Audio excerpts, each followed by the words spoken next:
The Kurds and the We Middle must East go now. conflict, Yes, March gather your 2025.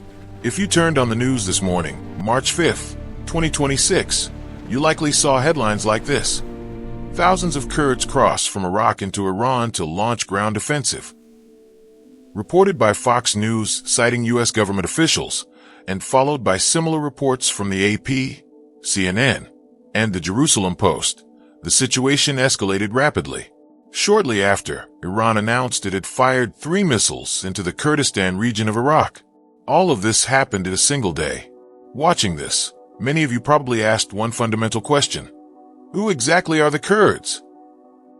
This ethnic group has suddenly appeared at the center of a war involving Iran, Israel, and the United States. While news outlets report on them as if their background is common knowledge, the reality is that few people truly understand who they are. Today's video starts with that question. I will walk you through who the Kurds are, which armed groups are involved, and why they are being summoned to the front lines of a Middle Eastern war once again. However, I must lead with a disclaimer. Some of what is being reported right now is confirmed fact, while other parts remain mere allegations.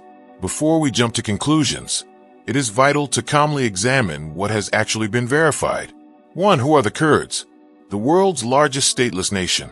To define the Kurds in one sentence, they are the largest ethnic group in the world without a state of their own. Population, estimated between 30 million and 45 million.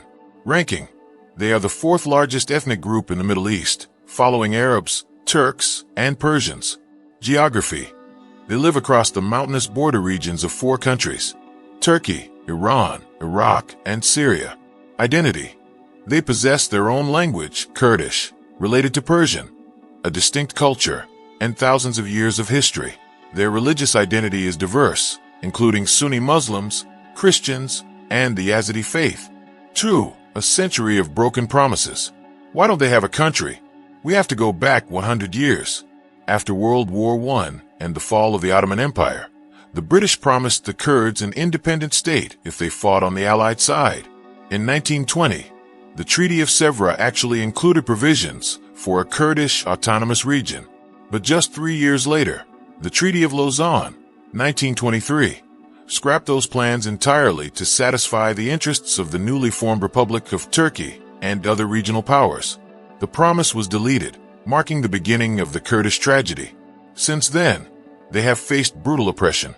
Iraq, in 1988, Saddam Hussein's regime killed approximately 5,000 Kurds in a chemical weapons attack on the village of Halabja. Turkey, for decades, the Kurdish language and identity were officially suppressed. Iran, they only achieved independence once, the Republic of Mohammed in 1946, but it lasted less than a year before being crushed by Iranian forces in 1947. Understanding this history explains why the Kurds often respond to the beckoning of world powers. To be stateless is to be without a shield. To survive, you are often forced to hold the hand of whoever offers protection. 3. Distinguishing people from armed groups. It is a mistake to equate Kurdish people automatically with armed militants. The Kurds are a nation of tens of millions of ordinary people, doctors, farmers, and students. Just as it would be wrong to assume every Korean is a soldier, it is wrong to frame all Kurds as combatants. Within the Kurdish community, there are dozens of political and armed factions with different ideologies. The groups currently reported to be moving against Iran are specifically Iranian Kurdish armed factions. This distinction is crucial because misidentifying the entire ethnic group as combatants puts millions of civilians at risk of becoming targets. 4. The key armed players in the current conflict. Who are the groups currently facing off against Iran? KDPI, Kurdish Democratic Party of Iran, founded in 1945. They are the oldest group. Their leader, Mustafa Hydri, reportedly had a direct phone call with President Trump in early March 2026. PK, Kurdistan Freedom Party based in Iraqi Kurdistan with about 700 fighters. They previously fought alongside the Peshmerga against ISIS. They claim the U.S. has requested their support in the current crisis. PJK, Free Life Party of Kurdistan based in the Kandil Mountains. They have close ideological ties to the PKK in Turkey and are notable for having a high percentage of female fighters. Komala Party, a leftist group that recently told the AP their troops were ready to cross the border within 7 to 10 days. Interestingly, 5 of these Iranian Kurdish factions formed a unified front called the Union of Political Forces of Iranian Kurdistan on February 22, 2026, just 3 days before the U.S.-Israel airstrikes on Iran began. This timing suggests that coordination with the U.S. likely began months before the war went public. 5. Fact versus claim. What do we actually know? Confirmed facts. High-level contact. The White House confirmed President Trump spoke with Iranian Kurdish leaders. Israeli support. Israeli officials publicly stated they are supporting Kurdish militias in western Iran. Iranian retaliation. Iran confirmed it struck Kurdish bases in Iraq with missiles. The BBC confirmed casualties. Troop movements. Multiple independent outlets confirmed Kurdish forces are massing near the Iran-Iraq border. Unconfirmed/disputed claims. The ground invasion. While Fox News reported that Kurds have already entered Iran to start a ground war, Iran has denied this, and the Iraqi Kurdish Regional Government KRG has called it blatantly false. Both have motives to deny it, Iran to avoid admitting a breach of sovereignty, and the KRG to avoid Iranian retaliation. 6. The proxy ground war strategy. Why are the Kurds being called upon now? Following the February 2026 airstrikes on Iran's nuclear and military sites, the war entered a stalemate. While air superiority is established, a decisive blow often requires boots on the ground. The Trump administration faces a dilemma. The nightmare of Iraq and Afghanistan makes them extremely hesitant to deploy U.S. troops into Iranian territory. The solution? A proxy ground war. By supporting Kurdish armed groups, the U.S. and Israel gain organized forces. They are already trained and skilled in mountain guerrilla warfare. Experience. They have fought the Iranian Revolutionary Guard for decades. Geography. They are already positioned on the border. Motivation. The promise of autonomy or a future state is the ultimate incentive for a people who have been stateless for a century. The Kurdish factor in the Iran conflict. The goal is to disperse the Iranian military.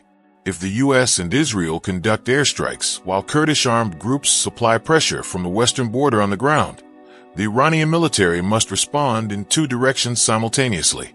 The New York Times directly analyzed this point, that Kurdish participation in ground warfare could stretch Iranian forces thin, creating windows of opportunity for U.S. and Israeli attacks.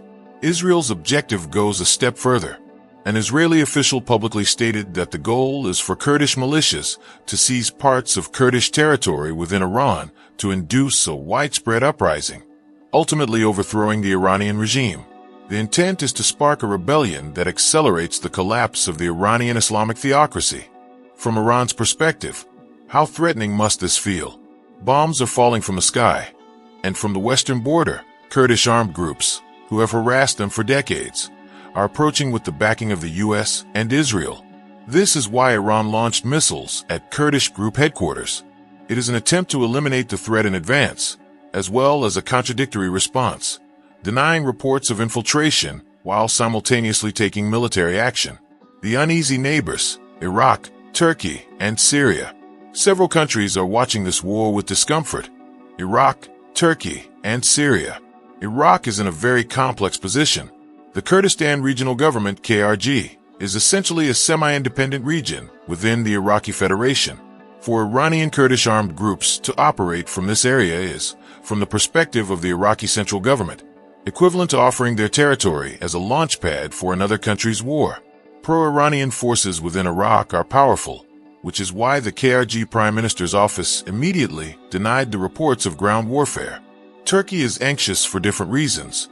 The Turkish government views the PJAK, operating in Iran, as virtually the same organization as the PKK, operating in Turkey, which they have labeled a terrorist group and fought for decades. If the PJAK gains power or territory in northwestern Iran near the Turkish border, it poses a direct security threat to Turkey. Syria is no exception. In northern Syria, the Kurdish-led Syrian Democratic Forces, SDF, still exist. If a front is established where Iranian Kurdish forces pressure Iran with U.S. support, it will inevitably influence the Kurdish factions within Syria. Beyond ethnic conflict, the logic of international politics. The geography of the Middle East is structured such that touching one spot makes the entire region shake. However, viewing this simply as an ethnic conflict reveals less than half the picture. While it is true that an oppressed minority is fighting for independence, that alone cannot explain the current situation. The Kurdish armed groups have entered this war not just out of national self-determination, but because of strategic necessity for the U.S. and Israel. The CIA supports them, and the Mossad is involved, not necessarily out of sympathy for Kurdish independence, but because they're useful tools to destabilize the Iranian regime. This is the cold logic of international politics. Support them, but avoid official recognition. The U.S. military is not directly deployed. It is the CIA, not the Pentagon, providing weapons. These distinctions are made to avoid official responsibility, a strategy of using one's hands without leaving fingerprints, a cycle of betrayal and irony. For the Kurds, this is a continuation of a historical irony. During Trump's first term in 2014, Kurdish militias fought most bravely against ISIS in northern Syria. The U.S. trained and armed them. Kurdish fighters shed blood to drive out ISIS. Then, in 2019, Trump suddenly withdrew U.S. troops from Syria. The country they believed was an ally turned its back overnight, and the Turkish military began an offensive against the Kurds. Now, Trump is reaching out to those same Kurds again, this time to strike Iran. It is a situation where the person who betrayed them is asking for help again. The fact that some Kurdish leaders are willing to take that hand shows how desperate their situation is. For a stateless people, holding the hand of a superpower, even while knowing they are being used, sometimes seems like the only strategy for survival. Summary of the current situation. 1. Confirmed facts. The White House confirmed President Trump spoke directly with the leader of an Iranian Kurdish armed group. Israeli officials confirmed support for Kurdish militias in western Iran. Multiple outlets, including CNN, reported the CIA has been negotiating support with Kurdish groups. Iran officially announced it launched missiles at Kurdish headquarters in Iraq. 2. Unverified claims. Ground war. It has not been independently verified if Kurdish fighters have entered Iranian territory for full-scale ground combat. Both Iran and the KRG deny this. Weaponry. It is not yet confirmed if the U.S. has actually delivered weapons. The Pentagon denied it, and the CIA declined to comment. 3. What to watch for. Independent media. Look for field reports, photos, and videos. These are level 2, evidence that differ from anonymous official quotes. Shift in Iran's briefings. Watch if Iran moves from denial to acknowledgement. Iraq's response. How long can the Iraqi central government remain silent if operations against Iran are being launched from their soil? Final thought. In an era of rapid news, the greatest danger is not ignorance, but mistaking incomplete information for the whole truth. All parties, the U.S., Israel, Iran, and the Kurds, are trying to spread narratives that benefit them. The Kurds are a people, but in war, they become geography. They become a corridor for troops or a buffer zone for pressure. Whether their 100-year dream of a homeland will be realized or betrayed once again will be determined by the coming days of this conflict.